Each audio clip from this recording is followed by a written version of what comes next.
Please, make it forward.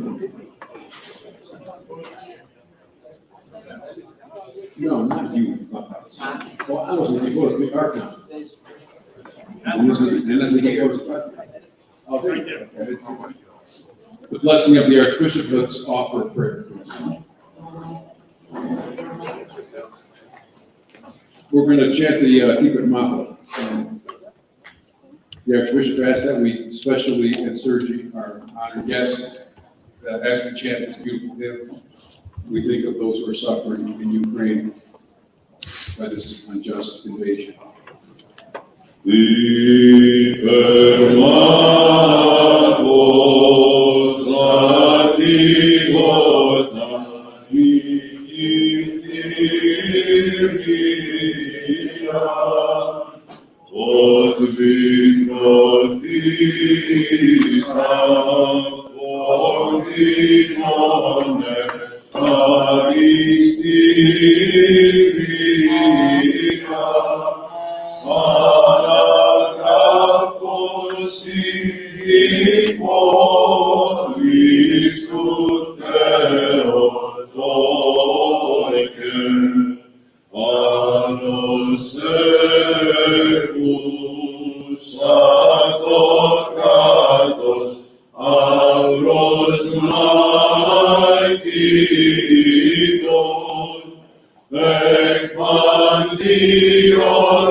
Good evening. Good evening. Christ is in our midst. I will not be long. I'm just acting. When we organized this, I'm Father Elias. I'm the Chancellor for the district. Nobody knows who I am anyway. Who cares, right? Father Elias. Just organized this event. And when I mentioned it to the Archbishop within minutes responded in an email, "This is a great idea. Let's make this realized." So, on behalf of His Eminence who's here with his great presence, I want to welcome Sergi Chaplain, who is our honored guest, and Dr. George Diamantopoulos, professor at Fordham University and good friend and brother and Lord for many years. Also want to recognize three regional commanders, Nikifolos Matthews, George Tougarakis, and John Kasimadis, for hosting us. Father John Lardis, in your parish, first class, thank you very, very much. Thank you, local host, yes. So without further ado, welcome, and let's have a beautiful discussion. And in our hearts and minds, of course, let's keep in mind those people who are suffering and fleeing for their lives as we have this reflection and discussion.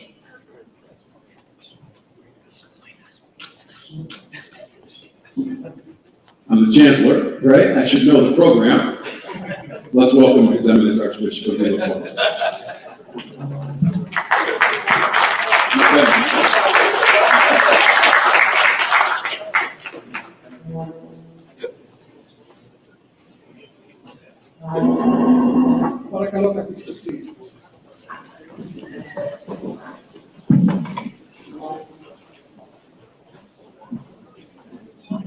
Dear Father Diaz, Chancellor of the district, beloved Archons, dear fathers, dear host parish of Archangel Michael, our panelists, Sergei Chaplin and George Diamantopoulos, dear friends, this evening's content, understanding the role of the Moscow Patriarchy in the Russian invasion of Ukraine, is a sorrowful and indeed painful subject for us all. This unjust fratricial war must not be laid at the feet of our Russian sisters and brothers, who are being deceived and victimized by their leaders, both civil and religious. Even the poor Russian soldiers being sent as cannon fodder into Ukraine deserve our sympathy and our prayers. But for those committing atrocities, there will be justice in this life or the next life. The images coming out of Bucha fill our hearts with much pain and righteous outrage. And as we contemplate the loss of innocent life, especially of children, I ask this one thing. Please rise and join me in a moment of silent prayer to our Lord Jesus Christ on behalf of all those who are suffering.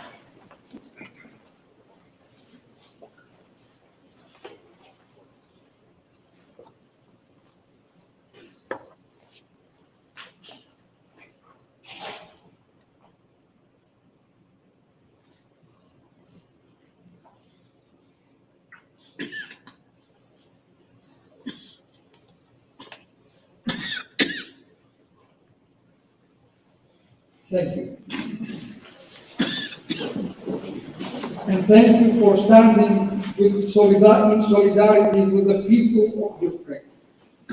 Thank you for extending mercy and compassion to all victims of this barbarity, especially for those who are suffering most directly in Ukraine as they defend their homeland. They have seen their fellow citizens, innocent non-combatants, brutally and mercilessly slaughtered by the invaders. But it is too easy to condemn those in Russia. We must also extend our compassion to those who are standing up and speaking out against this immoral and senseless conflict. To those mourning the deaths of their sons, who were sent to die for the vanity and the madness of others, and to the ordinary people who are suffering from sanctions that their rulers, political and ecclesiastical alike, avoid without harm. Thank you as well for standing with all those who are defending the truth against the onslaught of lies being perpetrated to justify this unjustifiable war, with deceit being sown even here in the United States. When we think of the role of the Moscow Patriarchy in this conflict, the first thing we must marvel at this is the question itself. Should it not be clear that the Church, by its very nature, by definition, is opposed to such a fabricated conflict? We should all certainly hope so, but what is more insidious is the fact that the attackers themselves, are the Christian brothers and sisters of the very ones that are being sent to kill and destroy. Calls to mind what Abraham Lincoln said during America's bloody Civil War, just a few weeks before it ended. He said, "Both read the same Bible and pray to the same God, and each invokes his aid, God's aid, against the other." This invasion is of one sovereign nation by another. But make no mistake, it is causing a needless religious civil war. This responsibility for condoning such unrighteousness rests squarely on the leadership of the Russian Church, and clearly, personally, on Patriarch Kirill. We all remember what the members of the Sanhedrin cried out as the unjust Pilate sat in judgment against our own Lord Jesus Christ, when they said, "We have no king but Caesar." From the words and actions of Patriarch Kirill, we can conclude he has made the same bargain with Putin and his cronies. This is indeed a sad moment for our church, and the whole world is watching us. These actions are in stark contrast to the Moscow Patriarchate's own Metropolitan of Kiev, His Eminence Metropolitan Onufry, who has stood with his flock despite the silence of his brother bishops across the border. One can only hope that the Ukrainian Orthodox, who are divided between the Orthodox Church of Ukraine, that these people, under his beatitude Metropolitan Epiphanos and the Ukrainian Orthodox Church of the Moscow Patriarchate, will find a bridge of fraternity and solidarity to come together as Orthodox Christian brethren, so as to sustain their fellow Ukrainians. In the meantime, even as we learn from tonight's dialogue, let us take to heart the words of His All Holiness, our ecumenical patriarch, Bartholomew. Just a few days ago, His All Holiness was among Ukrainian refugees in Poland, and he taught us all how we must approach those whose lives are being ruined, Ukrainians and Russians alike, by this unconscionable war. He said, "Continue to remember that for the grace of God, any one of us could be in their vulnerable position. Then your hearts will melt. Your fears will become your fears. Their pain will penetrate your own body. Their hopes will become your hopes. And this entire crisis will be the standard by which your identity and love are measured and judged." These are the words of our patriarch. Let us pray to the Lord, my dear brothers and sisters. Kyrie eleison, Kyrie eleison.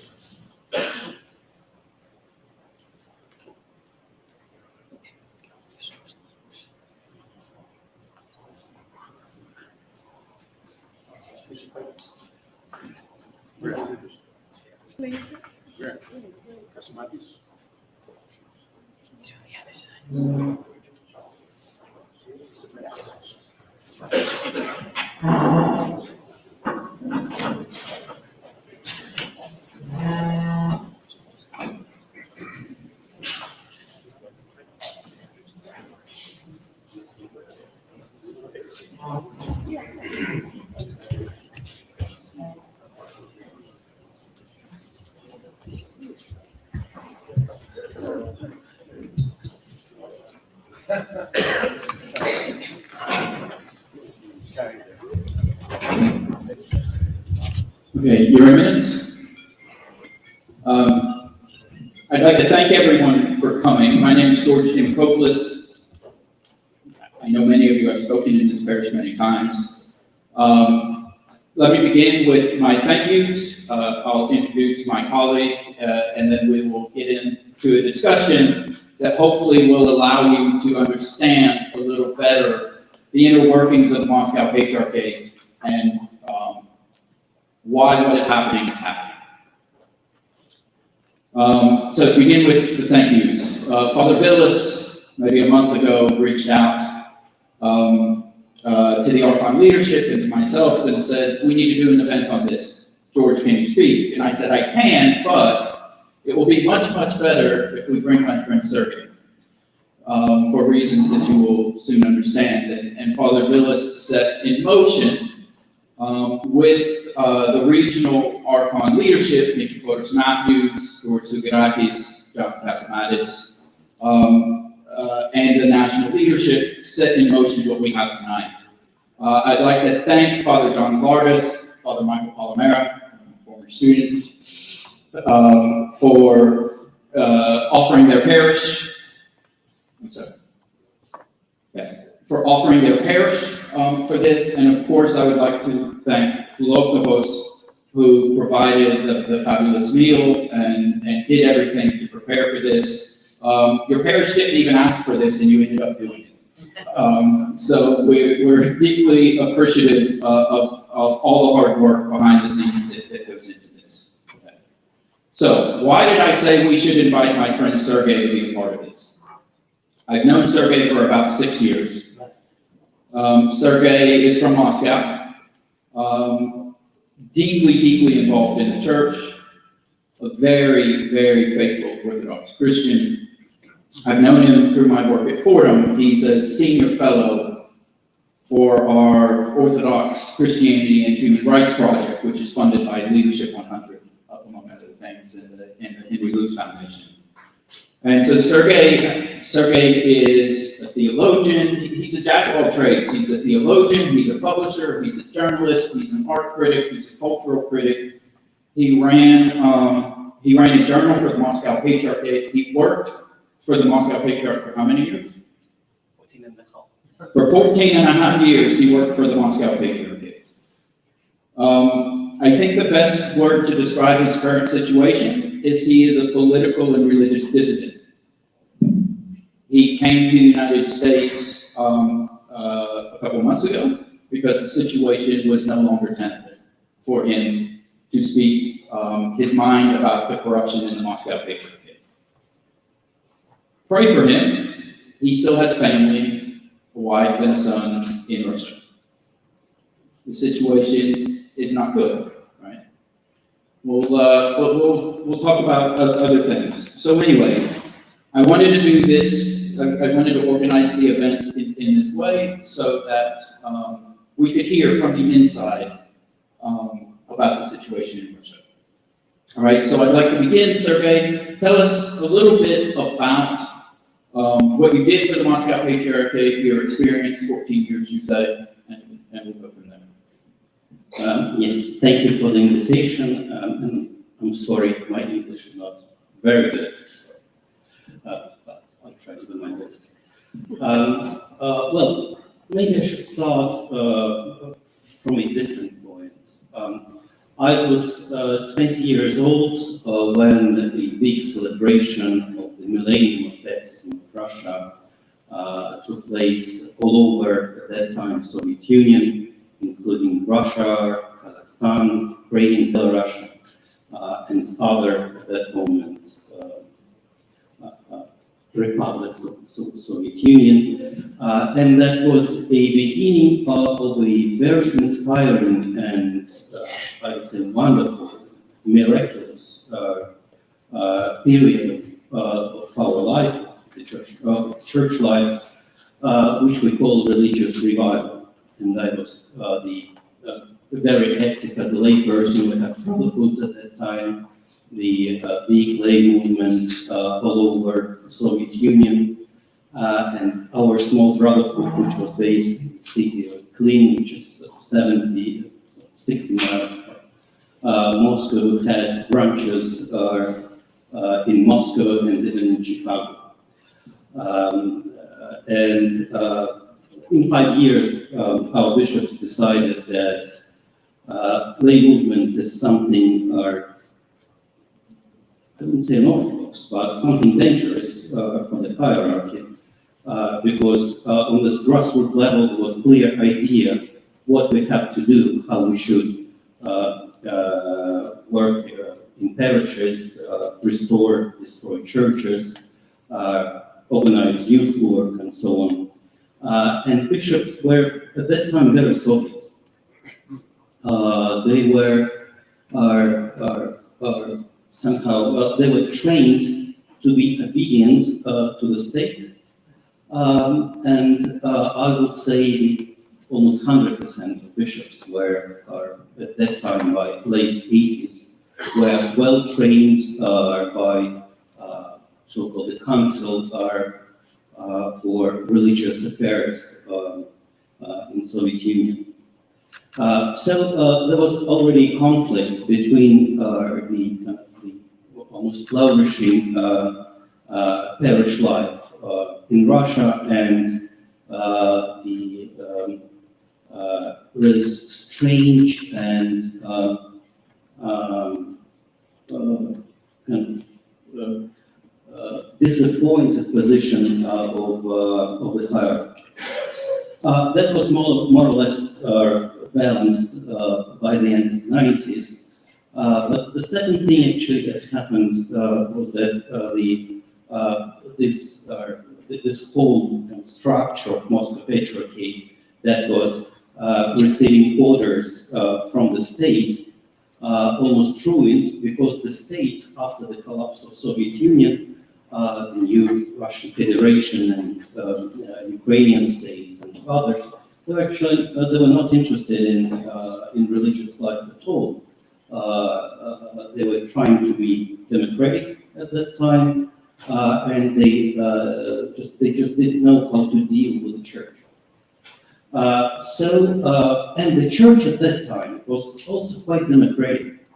Well, I would say that all the churches in now independent states receive autonomy, like Ukrainian church, Belarusian church, the churches in Baltic states, and the churches in Kazakhstan.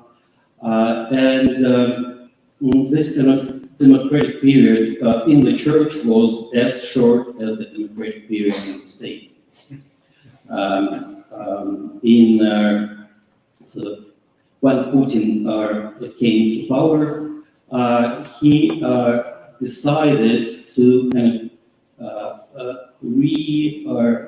revive the idea of Russian Empire, and little by little, he was building this not just the Russia as a core of the empire, the Russian Federation, but also all the institutions, political institutions, social institutions, and religious institutions within Russia, are elements of this kind of new empire construction.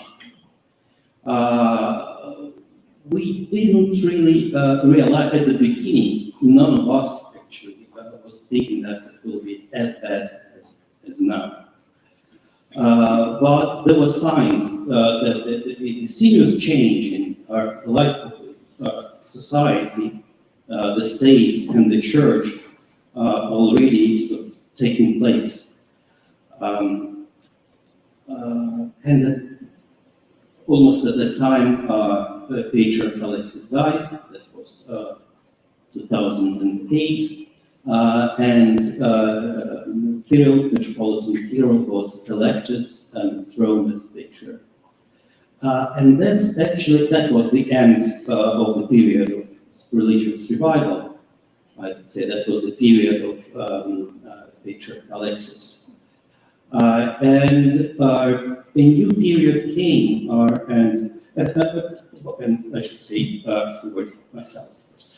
So I was at that time, I was an independent journalist and a lay preaching activist for 10 years. I was running a small religious agency that in the mid-90s, that was the first agency that was dealing with religious information.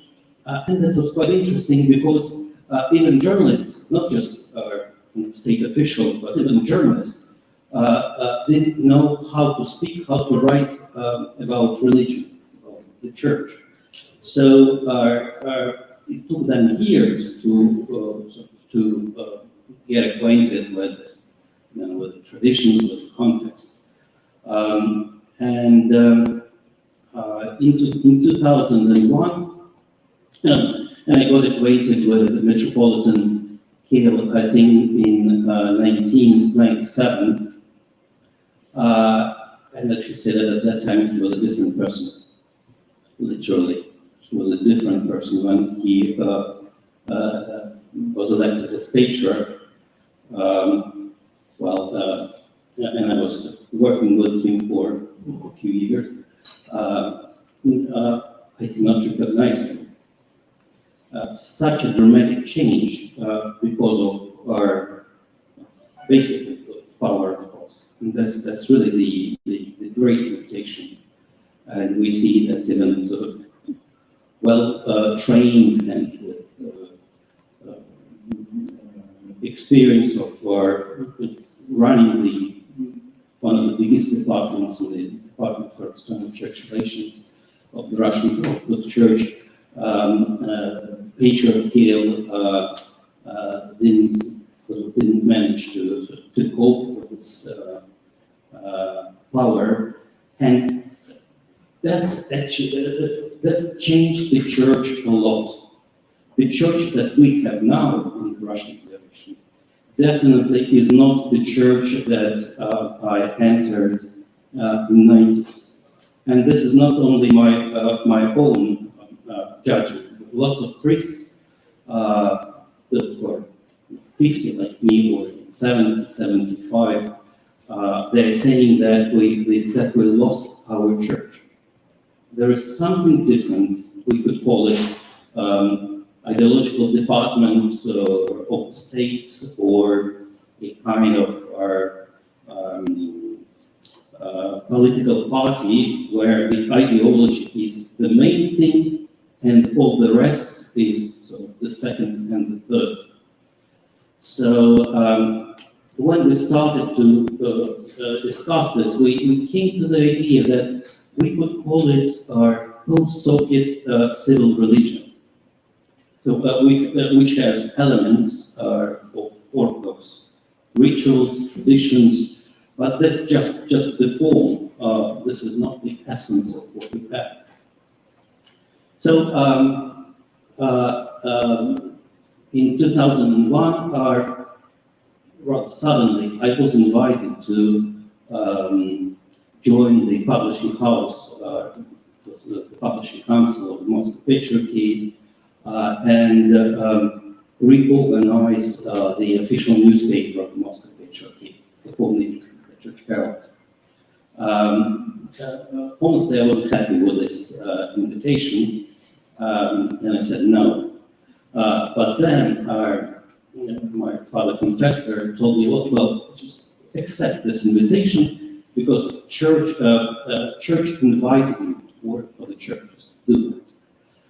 Okay. I was sort of liberal, already marked as liberal at that time already in the church. So, well, that will continue maybe for 2-3 years, and then I will be fired.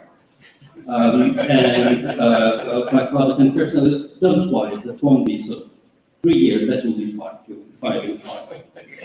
And you're quite young, and 5 years is just nothing. So okay. But remember, the main thing is that the church invites you, so you can't leave, or you should be fired.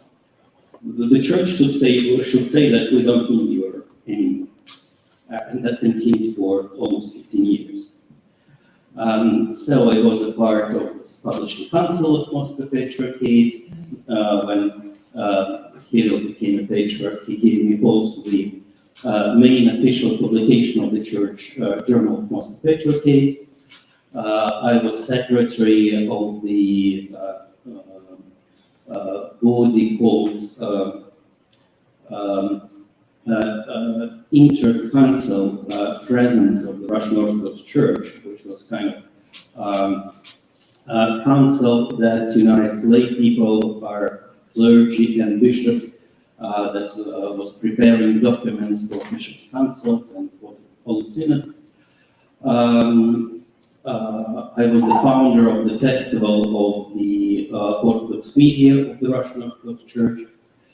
So a lot of work, but then I realized, and that was approximately 2012 or 2013, that I don't agree with the picture.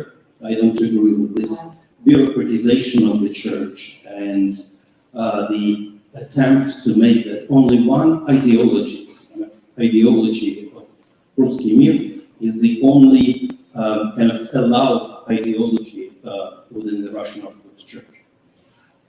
So I started to criticize in my public lectures, in my articles, what's going on basically first in the in the area of church-state relations, but then also in what's going on within the church itself. I was quite ready, of course. But what happened? A few weeks ago, I received the first letter stating that, from a priest from Great Britain. Then, of course, I was reading your article for years, you have arguments, you had arguments, and you were sort of saying more or less reasonable things, but you're an extremist. That's too extreme, sort of, to say like that. But today, I have to admit that you were right, and we underestimated actually what was happening in the church for the last 15, 20 years. Okay, we could just, I think, hear you, so keep talking, but I'm gonna ask a few questions, actually. You mentioned Ruski Mir. So I have several things I want to talk about, but not everyone is familiar with the expression, why it's ideology, why it's problematic. So explain this Ruski Mir teaching and its relationship to the patriarch. Yes, well, actually, it's a very difficult question because the concept was developing and transforming and almost changed its nature during last 15 years. In 90s, when this term appeared for the first time, the idea behind Mir was the idea of soft power. That was the historical fact that we had lots of Russians and Russian-speaking citizens in these new countries in Kazakhstan, Uzbekistan, Armenia, Ukraine, Belarus, Baltic states, and so on. So there should be a program that will keep these people together. Schools are books in Russian, and so on. That was the idea to promote Russian culture. But what happened then? This concept was somehow sold to Kremlin again, approximately 20 years ago. And little by little, the idea behind was more almost opposite. That we have this Russian Empire, and Ruski Mir is a tool or a mechanism that incorporates different communities all over the world in this first in this ideology, and then practically speaking, as we see it, this invasion in Ukraine, that even the Russian government is is trying to take by force the neighboring country, explaining it as a defending Russians, fighting Nazis, and so on. So this ideology turned to be the justification of the invasion. It's not that easy to explain that's exactly Ruski Mir, because sometimes the state and church officials they're using this term. Sometimes they're not using it, but they're using key concepts or key rather I would say concepts. I would say mythology of Ruski Mir to justify these imperial ambitions of Moscow. Because what I'm simplifying, of course, but the concept of Ruski Mir is as follows. On one hand, we have Russian nation, but this is not enough. Yes, and I should say that we have even three other words to describe this Ruski Mir concept. It's almost the same when state and church officials are speaking about Holy Rus, Holy Russia. The other term will be Moscow is the third Rome, and the secular version of this concept is Ruski Mir. And Ruski Mir became quite popular as the term in comparison with the others. But in fact, Russian society is very secular. It's more secular than the Ukrainian one. And religious concepts would not be so widespread as the kind of secular or parasecular concepts. What we have Russia, that is another important term that is rising from its knees. That's what Putin used to say for years. We have our other countries, big countries, Ukraine and Belarus. We have our and Kazakhstan. We have small countries, and we have somehow to deal with Russian population. On one hand, on the other hand, we have to keep in Russian orbits the other countries, especially Ukraine and Belarus. And there is an interesting reference to Saint Lavrenti of Chernigov. That's interesting that it's this saint from Ukraine, who used to say almost a heretical formula. We cannot divide God the Father, Son, and Holy Spirit. This is the Trinity. And in almost the same manner, we cannot divide Russia, Ukraine, and Belarus, because this is Holy Rus. And that's the full quotation. In public speeches, you will see only the second half, that Ukraine, Russia, and Belarus is the Holy Rus. But the first half gives the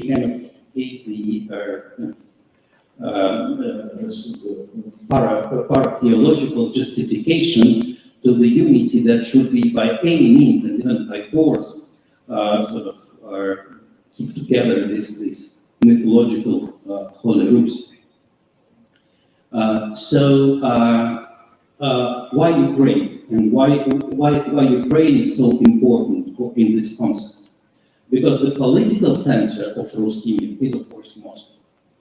But the historical and spiritual heritage goes back to Kiev Rus, to the 9th, 10th century. And another important turn is that Russian and Ukrainian people have one baptismal font in Dnipro, and these nations came from one baptismal font. So that more or less means that the spiritual center of this Ruski Mir is Kiev. So, and I'm afraid this is just what I suppose, that why Putin decided to take Kiev first. There is no reasonable explanations, political, economical. Nobody knows, no expert could say why Putin is doing that. And the only explanation we have is the religious one, that Putin wants to keep this baptismal font of Holy Rus, to keep it in his hands, because the West, which is the enemy, is trying to sort of to take this heritage, and Putin cannot allow to do that. Let me ask you about that. I think one of the things that will be helpful for people here to understand is the way that this Ruski Mir concept gets juxtaposed or set against the kind of decadent Western liberal enemy, right? So it's always Russia is holy, Russia is pure, right? Russia is Christian, everything on the outside. Yes, that's right. What is interesting, this concept actually is a mixture of, well, I'll start from a different point. When the religious revival started in the 90s in Russia, the idea was to go back to a kind of real tradition of Russia. And of course, that was supposed to be a Christian Orthodox tradition. But because of the 70 years of atheism, they only lived, and that's 3 generations. It was much easier for Baltic states, for Poland, for Czech Republic, to go back to their sort of tradition because they had only 2-generation gap between sort of socialist states and kind of pre-socialist. And in Russia, there were 3 generations. So that the traditions were actually broken and almost forgotten. Only if we're speaking about Christian traditions, only small communities actually preserve them, and they can't sort of spread them all over Russia. So the only living tradition in Russia was the Soviet tradition. But in democratic Russia, people were trying sort of to move from this heritage to something else and new. But in Putin's Russia, there was a return, and that's why Stalin again is so popular even among Orthodox, because he revived the empire. We had the history of Russia is the history of, so to say, kind of 3 empires. The Romanovs Empire, which ended up in 1917.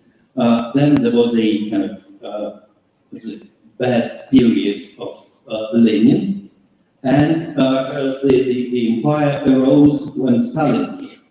So Stalin is good because he re-established empire, not just Russian empire, Soviet empire, but still it's the same empire.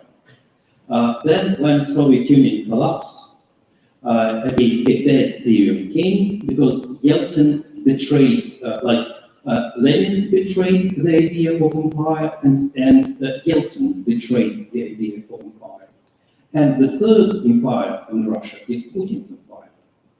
So we have this kind of three almost holy empires, and that is why Putin is saying that the biggest tragedy of the 20th century is collapse of Soviet Union, because as an emperor, he kind of feels that this is his territory, but it's not. So he cannot recognize the reality that Ukraine is an independent state. I think that's what is in his mind. He's just still thinking that this is his empire. And it's more or less the case with Belarus, because though it's an independent state, well, it's very close to Putin, and it has the same authoritarian regime. But again, it's different with Ukraine, because Ukraine, and that's the nature of Ukraine. Ukraine is much more democratic than Russia. It was I would say, one of the most democratic parts of even of the Russian Empire, because of the Cossacks, because of its interaction with Poland, and that's the Orthodox Church in Ukraine and the Orthodox Church in Russia, in fact, in their basis kind of they have different different traditions, imperial tradition in Russia, and we could say much more democratic tradition in Ukraine. That's why they're definitely two different traditions. And but the idea of the empire is we should not recognize that. We should say that we're all together and we're more or less homogeneous. Tell us about Patriarch Kirill. What is motivating him at this point? Does he have any freedom? Like, is he a willing accomplice? Is he a hostage accomplice? Like, why? What is his motivation at this point to not only sit back and let the war happen, but to actively support it? Well, again, I should start. I'll try to give some context. Patriarch Kirill is an interesting guy. He changed his mind completely from liberal to conservative in the year 2000 and made a public statement on that. He was the first in Russia to speak about traditional values. That was he who introduced this term in Russia. If you look at different publications, secular, religious, you will not find this phrase, traditional values. Never. He was that's what he introduced to Russia, to the church, and then to the society, and that was his kind of conservative term. He was very involved in the ecumenical movement, as you may know. He was traveling a lot. He was meeting with leaders of different churches and Christian denominations. And then he suddenly said, well, I'm sort of, forget about it. I'm a conservative. From now, I'm a conservative. And in fact, 20 years ago, nobody took it seriously. But we almost didn't notice this manifesto he published. We realized only years later what does that mean for him and actually for the church and for the country, this conservative term. Because when he, as I told in the 90s, the state didn't know how to deal with the church. But Putin was quite pragmatic. And he said, well, what are you doing? If you're the church, if you're a patriarch, what will be your contribution to this kind of imperial turn of Russian Federation? And Patriarch Kirill sold, at that time, sort of 10 years later, he sold this concept of traditional values to Kremlin. And that was a big deal, actually. That Putin now from 2012, from his third period, and that's a clear line that in 2012 he started to use this term traditional values, and in his speech before the parliament. And from that time, this conservative agenda became an important part of the political and religious agenda for Russia and the Russian Church, outside the country and inside the country. What actually emerged, I'm coming back to the point that two traditions actually emerged, Soviet tradition and Orthodox tradition. One of the main kind of in the core of Soviet tradition is the idea of enemy. And especially for KGB, but also for different bodies in Soviet Union, the idea that we have enemies, and what is important, that we don't only have enemies outside Russia, but we also have enemies inside Russia. We don't have only enemies outside the Orthodox Church, Russian Orthodox Church, but we have enemies inside the Russian Orthodox Church. So, and we have to be very, very careful because enemies are around us. They are almost everywhere. And that's actually, and a few days ago, actually, one of the bishops of the Metropolitan Ivan of Belgrade, which is very close to Ukrainian border, when he was commenting that just the example of what kind of religiosity we have among the politicians in Russia. One of the most, so to say, most religious, most Orthodox governors in Russia for decades was the governor of this Belgorod region. He was for 28 years the governor, and almost the whole kind of Yeltsin period and almost the whole Putin's period. So now he left 2 years ago. He left his position, and he is now in the parliament. And he wrote a book.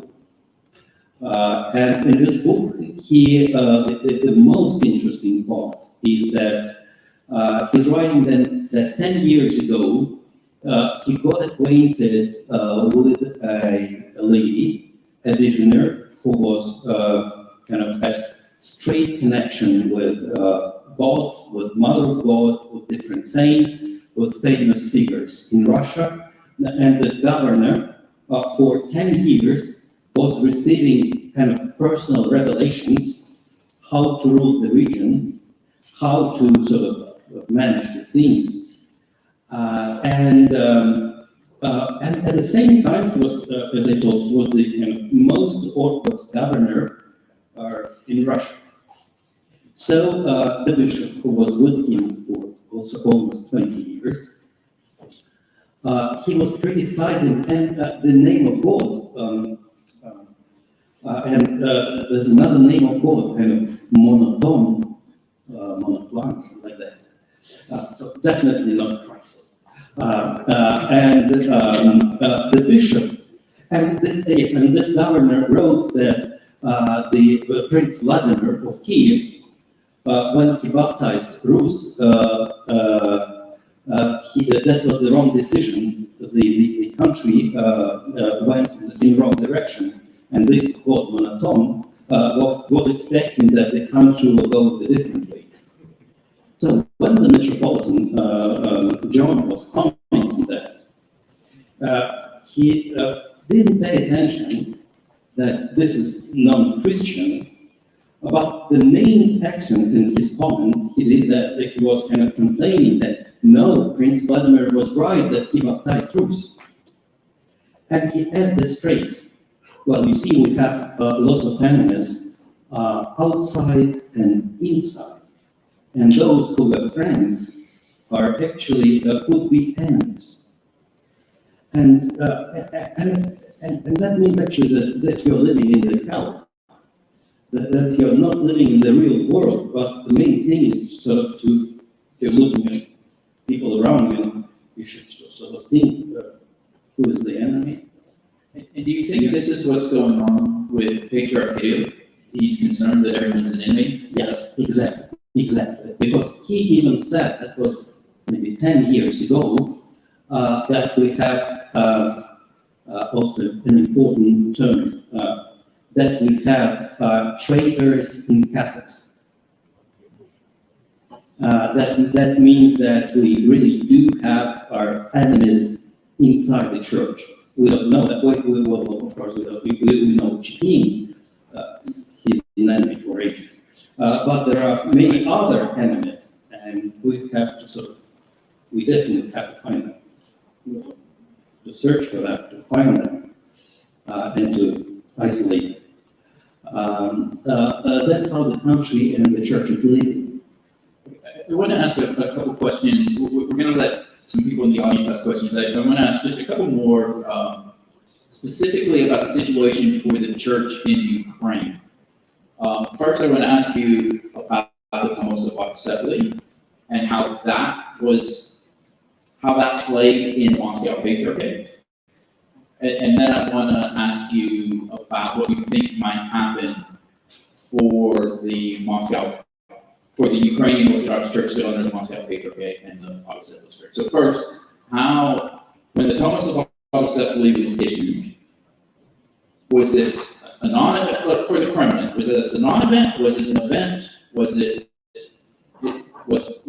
how did that play inside the church? Well, it's really a very big question, and I'm sorry, I have to simplify things that I shouldn't simplify. But why Putin and Kirill are very close for years? Because Putin was ruling the country in borders of Russian Federation, and Kirill was ruling the church in borders of former Soviet Union. So it was a key issue for him to keep Belarus and Ukraine, especially the biggest parts of the empire that fall apart, to be somehow under spiritual control of Patriarch Kirill.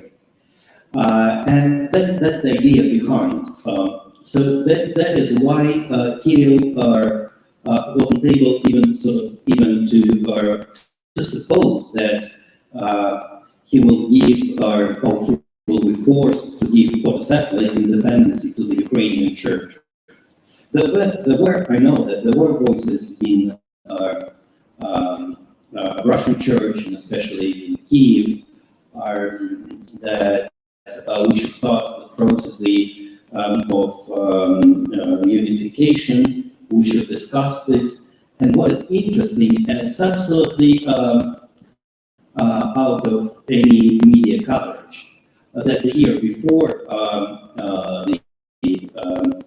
Thomas was given to the Ukrainian church, there were very serious consultations between the Kiev Patriarchate, the Patriarch Filaret Denisenko, and Moscow Patriarchate.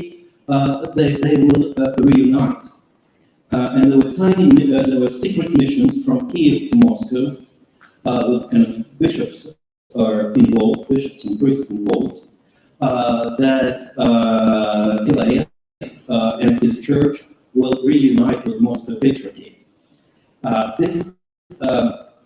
These consultations were so serious, and that Patriarch Kirill even allowed to concelebrate priests from Kiev Patriarchate, which is supposed to be 100% non-canonical, with his old friend from Moscow Patriarchate in one of the Moscow churches.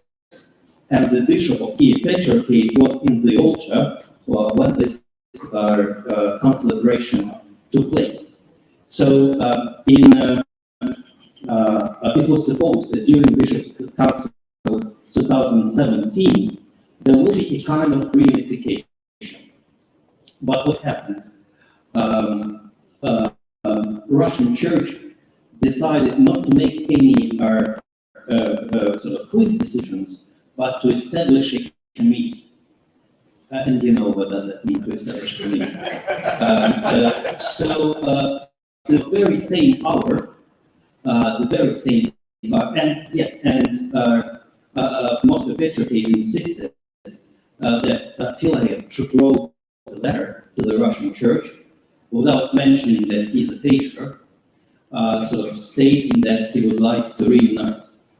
And the reason this letter, it's available on the internet, that the Patriarch Filaret wrote with his hand a short letter with just a few phrases, and it was presented to the Bishop's Council. So Filaret was 100% ready for unification on very on the conditions of Moscow Patriarchate. And when Moscow Patriarchate decided not to reunite, he said, well, there were no talks, this is just nothing, this letter is not true. And of course, he and actually the whole Ukrainian church, the whole patriarchy was insulted. And within a year, they immediately started negotiations with the ecumenical patriarchate, and that's it. So, and behind this lays the idea that no way that patriarchy will give satellite to Ukraine. Because even now, I think the only way to preserve the structures that are still Ukrainian Church of Moscow Patriarchy is to grant immediately autocephalate to Ukrainian Church. Or otherwise, what we have now in Ukraine, that during the very first days of war, when priests and lay people realized that Patriarch Kirill has sort of no word of support for Ukrainians, no word of support. I just can't imagine that. That's happening. They said, well, first we stop to commemorate the name of Patriarch Kirill during the liturgy, and now, and what is interesting that was the initiative of the clergy. Bishops were sort of keeping silence, and now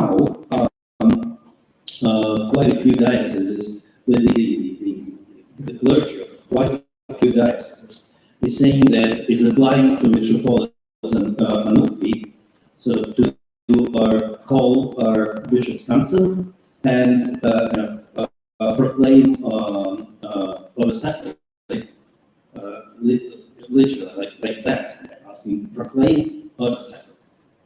And I think that the vast majority of priests in Ukraine are in favor of this decision. But bishops are keeping silence. That's again what we have. Bishops in Russia are keeping silence about the war, or they preach in favor of the war, some of them, or keeping silence. And bishops in Ukraine they are against the invasion, of course, but they are keeping silence in terms of canonical issues arose now. So I think the situation today is still unclear, but definitely there's no future of the Ukrainian Orthodox Church of Moscow Patriarchate in Ukraine. And I think the only question is today is that whether the parishes of the Ukrainian Church or the Autocephalous Church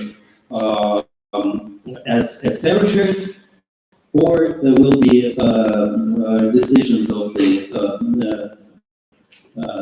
diocese to join the Ukrainian Church or Autocephalous Church as the diocese.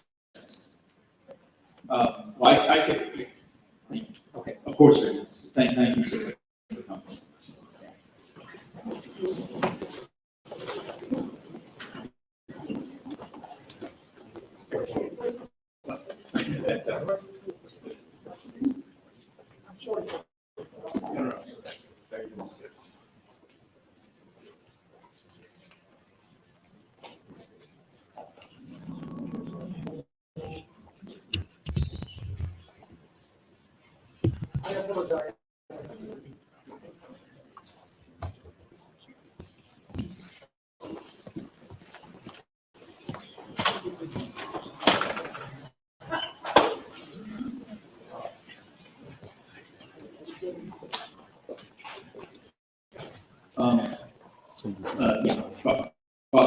So we'll take, if anyone, the Archbishop's left, if anyone else would like to leave, you're dismissed.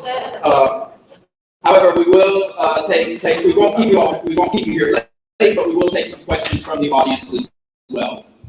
So Father has a microphone and we'll pass it around if anyone has a question you'd like to ask Sergey. ask a question. Go ahead, Father, you grab the microphone. The microphone. Thank you for the presentation.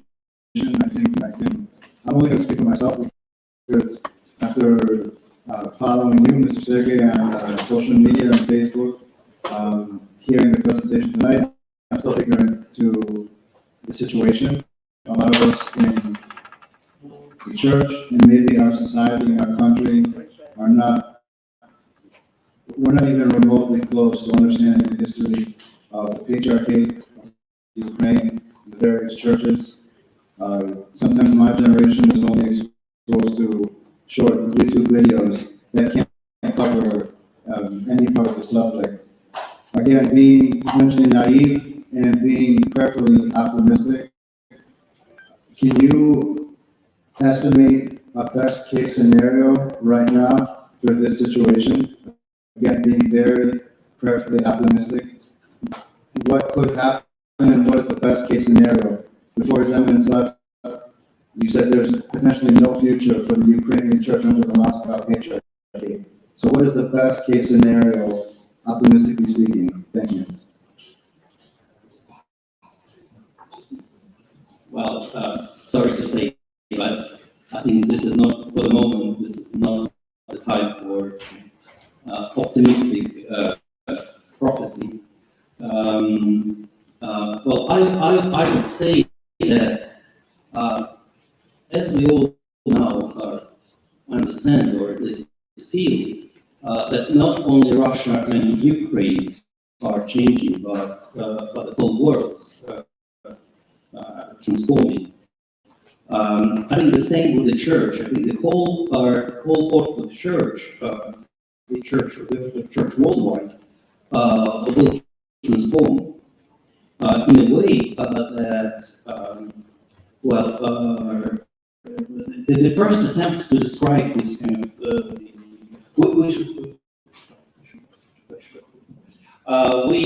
you know, the declaration on the Ruski Mir teaching that was published on public records. That was the first attempt to describe what is wrong in not only within the Russian Orthodox Church, but also there are signs of the same same ideology, elements of the same ideology in almost all the local churches. We don't have the language yet to describe it. We're just trying to define this language. And of course, there's a lot of critique, and but I think we should definitely go on with that. What is wrong, especially with the Russian church, that's quite easy. We have the hierarchical structure, just hierarchy and nothing else.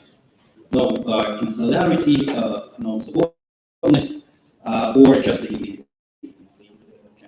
elements that are trying to justify this hierarchical structure of Russian church. So, in order to survive, Russian church had to transform. And I would say that, well, again, that's about language.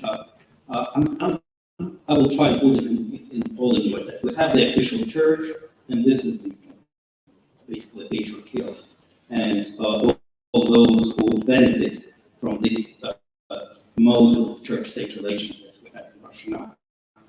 But yet we have to remember, very thankful to Archbishop, he is all the time trying to separate Russia and Putin. Those who are who commit military crimes in Ukraine, Russian military, and those who are trying to voice anti-war, participating in anti-war meetings and public articles and meetings. So within the church, we have the official church, and we have parishes that actually lead a kind of true Christian life. And when we're criticizing the official church. We should be very careful with Christians in Russia. They are suffering under this current canonical, or rather non-canonical situation that we have in Russia. Parishes are almost nothing. The bishop could easily remove the priest and appoint another one. He could. Priests are almost slaves of bishops. I don't know how to describe that, but just believe me, they're just slaves. And if the slave is survived, we should speak not only about, I don't know, Africa or other regions, we should speak also about Russian Orthodox Church. We have real slavery. And this is, the lay people are not involved. That's just the relation between bishops and priests. Next question?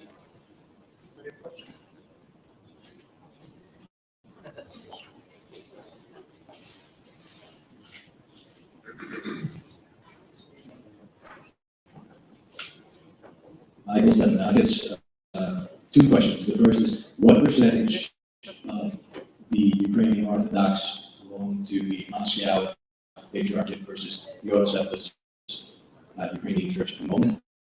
And the second question is, can you elaborate on your definitions of liberal and conservatism, as you spoke about it earlier? Because for the most part, Orthodoxy maybe can be synonymous with conservatism in a way. It is a conservative faith. I'm curious what you meant by the liberals. Well, the first question, of course, we could only say about the situation before the war. And the Russian or the Ukrainian Orthodox Church, the Moscow Patriarchate, was the biggest religious community in Ukraine. More than 12,000 parishes, a few hundred monasteries, and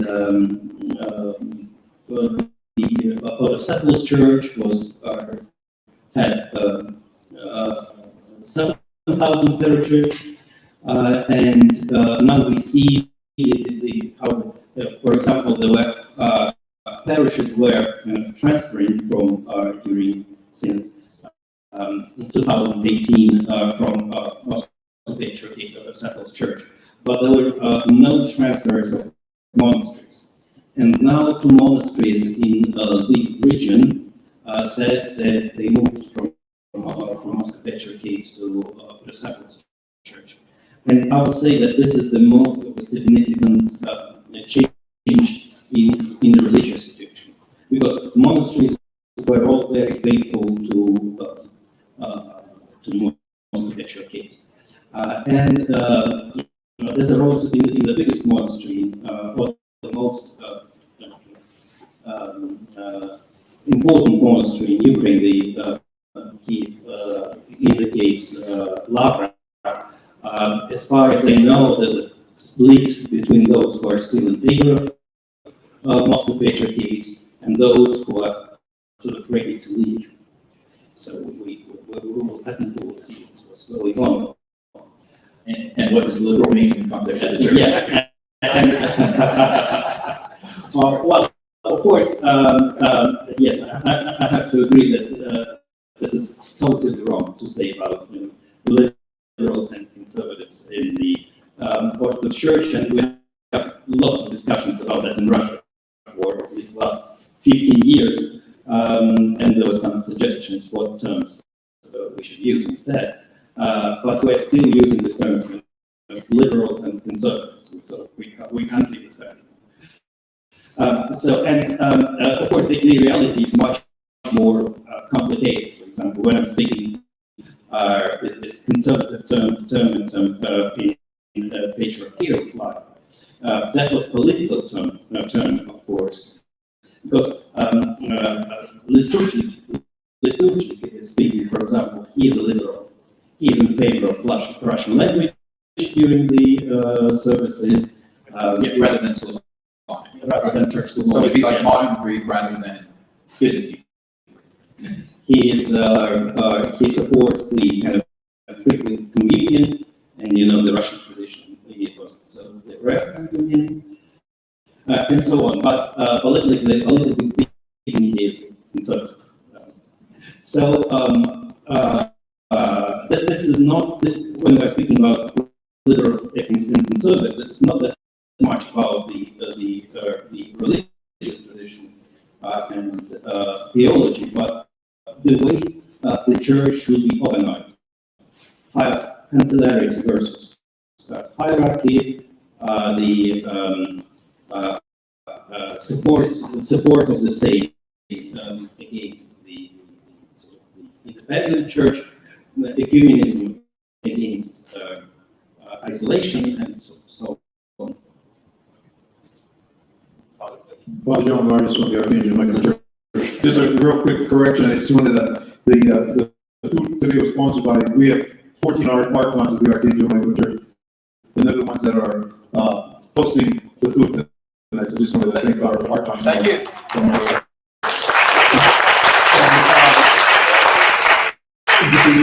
The question that I wanted to ask was, in listening to some radio program, and the use of the word fascist of the West, and somehow that's kind of been like a hidden term, a code term for anti-Semitism.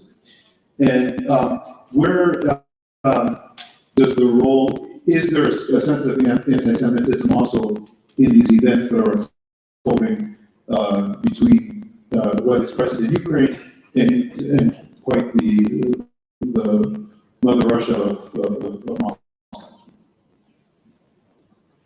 No, I don't see signs of anti-Semitism in this case, not at all. But what is important to know about the propaganda machine in Russia is that they actually operate on the level of rhetorics. For example, traditional values. What is traditional values? If we will look carefully at what Patriarch Kirill, Metropolitan Hilarion, and others, and Lavrov, the Minister of Foreign Affairs of Russia, what they're sort of saying outside Russia and what they're saying inside Russia, it seems that there are two different concepts that we have of traditional values that we're trying to sell the conservatives in the West, and what they're trying to sell to the people in Russia. The same with fascism. There are no sort of evidences that there is fascism in Ukraine, but the only is this private battalion Azov and some pictures of their banners usually are evidences of fascism in Ukraine. But politically speaking, when we're speaking fascism in the country, that means that fascist political parties are represented in parliament, they have fascist media, and so on. And nothing of that you can find in Ukraine, just nothing. And vice versa. When we're speaking about this traditional kind of structure of the society in Russia, we see it's almost fascist in an Italian way, because this Russian state is the state where the most important role is played by corporations. Different corporations, military corporation, kind of railroad corporation, and church, in fact, from the point of view of the state, is what is a religious corporation within Russia. So that's why, if you have a few minutes, my idea is that, have you heard of the Pussy Riot case? The punk group performed on the Temple of Christ the Savior Cathedral 10 years ago, February 2012. And the state was really tough. Two girls were in prison for 2 years. What actually happened? That also a kind of our example, what is in mind, in Putin's mind. If the church is a corporation that is sponsored by the state, then the only way for the church is to pray for health and well-being of state authorities, including president. What actually these girls did, their prayer was